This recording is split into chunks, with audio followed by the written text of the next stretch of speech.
पुराने ज़माने की बात है। किसी मुल्क पर एक बादशाह हुकूमत करता था।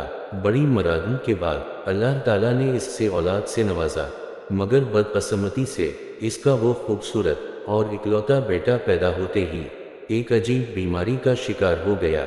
इसके जिस्म पर फोड़े निकलना शुरू हो गए, बढ़ते बढ़ते पूरे जिस्म पर फैल गई, सिर्फ नखें ही रह गईं। शाही तबीबों को बुलाया गया, हकीम मंगवाए गए, हर एक ने अपना अपना तजुर्बा किया, लेकिन कुछ फ़ायदा हासिल ना हुआ। हर तरह की जुड़ी बूटियों के से दवाइयाँ बनवाई गई, लेकिन इससे कोई भी फ़ायदा हासिल ना हुआ। सब ने शहजादे को का इलाज करार दे दिया। अब बादशाह ने परू फ़कीरों से बात की। फ़कीरों ने दम वगैरह किए और नजूमी ने कहा कि इसको इंसानी खून से नहलाया जाए, तब जाके शहजादा ठीक होगा। बस फिर किया था बादशाह ने हर जगह से इंसानी बच्चे की तलाश शुरू कर दी, जिसके खून से वो अपने बेटे को नहला सके। लेकिन ऐसा कौन था जो अपने लखत जिगर को कुर्बानी बकरा बना देता। बादशाह ने बहुत भारी भारी इनाम की पेशकश की, फिर किया। गुर्बत ने अपना रंग दिखाया और शाम को बादशाह के महल के बाहर कई गरीब बाप अपने बेटों को कुर्बानी का बकरा बना कर ले आए। अच्छा ने जब इतने ज्यादा बच्चे देखे हैं तो एक गरीब का खूबसूरत गोल मिटूल सा बच्चा इस कुर्बानी के लिए मुंतखब कर लिया। बादशाह ने इस बच्चे के गरीब बाप को इनाम व अकराम देकर भेज दिया और बच्चा अपने पास रख लिया। बादशाह ने बच्चे को शाही मेहमान खाने भेज दिया। मुलाजमे से कहा कि इस बच्चे को अच्छे खाने खिलाए जाएं और अच्छा लिबास पहनाया जाए और इसके आराम का खास ख्याल रखा जाए। लेकिन बच्चे को तो मालूम था कि ये सारी खिदमत मेरी कुर्बानी के लिए की जा रही है, तो बच्चे को ना ही खाने का होश, ना पीने का होश था, ना पहनने का और ना उड़ने का। जैसे जैसे ही दिन गुजरते जा रहे थे, इसे तो बस अपनी जान की फ़िक्र लाहक थी।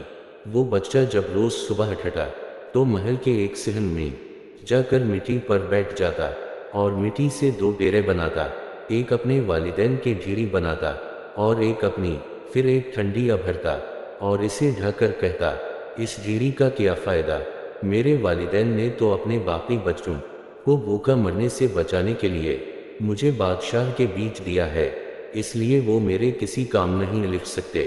फिर अपने बहन भाइयों के नाम की डेयरी बनाता और इसे भी रोते हुए ढाने के बाद कहता है, वो बेचारे तो मेरी तरह मजबूर और लाचार हैं, वो मेरे लिए क्या कर सकते हैं।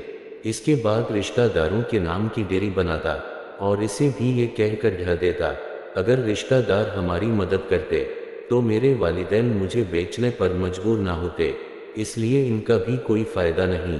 आखिर में अल्लाह के नाम की डेयरी बनाता और इस पर हाथ रखकर कहता है, ये मेरे अल्लाह की डेयरी है और मुझे उम्मीद है वो जो करेगा अच्छा करेगा।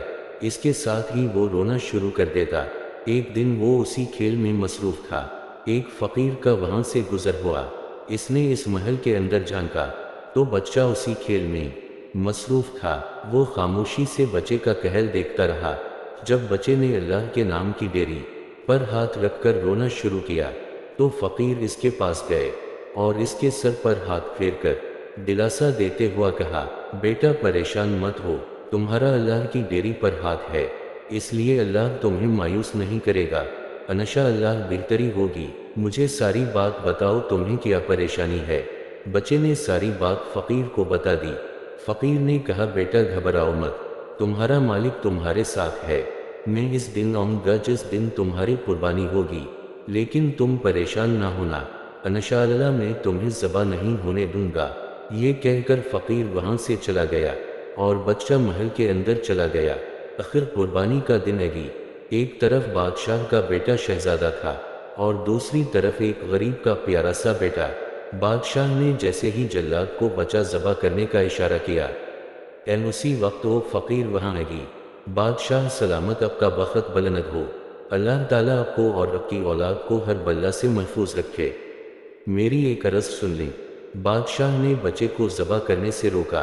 फ़कीर ने हाथ जोड़ के अर्ज़ की, हुजूर वाला, मुझे रात को ख्वाब में बताया गया है कि आपके बच्चे को पूरे निकले हुए हैं और अगर इसे अदम अज़ाद के बच्चे के खून से नहलाया जाए तो वो ठीक हो सकता है।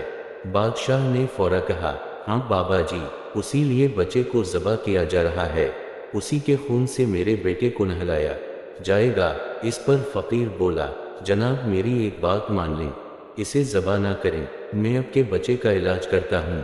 بادشاہ نے یہ سن کر کہا، اگر تمہارے علاج سے میرا بیٹا ٹھیک نہ ہوا تو؟ پھر فقیر بولا، پھر بے شک اب اس بچے کو ذبح کروا دیا جائے گا اور مجھے پھانسی دے دیا جائے گا۔ بادشاہ نے یہ سنا تو سوچ میں پڑ گیا، آخر کچھ دیر سوچنے کے بعد فیصلہ کون لہجے میں کہا، چلو ٹھیک ہے، تم میرے بیٹے کا علاج کرو۔ اب فقیر نے جیب سے ایک تیز دھار چاقو نکالا، اپنے انگلی کاٹی اور زخمی انگلی کو پانی سے بھری بالٹی میں ڈبو دیا۔ انگلی سے رسنے والے خون سے بالٹی میں موجود پانی سرخ ہو گیا۔ فقیر نے شاہی نوکروں سے کہا، اس خون آلودہ پانی سے شہزادے کو نہلائیں۔ شاہی نوکروں نے جیسے ہی شہزادے پر پانی ڈالا، اس کے پورے غائب ہونا شروع ہو گئے اور دیکھتے ہی دیکھتے شہزادہ بالکل ٹھیک ہو گیا۔ بادشاہ نے آگے بڑھ کر شہزادے کو چوم لیا اور خوش ہو کر فقیر کو بہت سا انعام و اکرام دینے کا حکم دیا۔ ساتھ ہی یہ بھی سوچا کہ اس نے ایسا کیوں کیا ہے۔ اس وقت اس فقیر نے اس مظلوم اور غریب بچے کی جھیریاں بنانے اور ڈھانے والی بات دہراتے ہوئے کہا، بادشاہ سلامت۔ اس نے جب اللہ کی ڈیری پر ہاتھ رکھ کر کہا کہ مجھے اللہ سے پوری امید ہے، تو اللہ کی رحمت کو جوش آیا اور اس نے مجھے وسیلہ بنا کر اس بچے کو بچا لیا۔ جو بندہ اللہ کی ڈیری پر ہاتھ رکھتا ہے وہ کبھی مار نہیں کھاتا۔ یہ سب سن کر بادشاہ نے اس بچے کے والدین اور بہن بھائیوں کو بلوایا اور ان کو ایک محل خوبصورت سا ان کو تحفے میں دے دیا اور بچوں کی تعلیم و تربیت کے اخراجات بھی شاہی خزانے سے ادا کرنے کا حکم دے دیا۔ وہ غریب خاندان ایسی خوشی رہنے لگے۔ تو اس سے ہمیں یہ سبق ملتا ہے کہ ہم اللہ تعالیٰ پر اگر پورا بھروسہ کریں گے تو چاہے جتنے بھی کٹھن ہو، جتنے بھی مشکل حالات ہوں، اللہ تعالیٰ ہمارا ہاتھ ضرور تھام لیں گے۔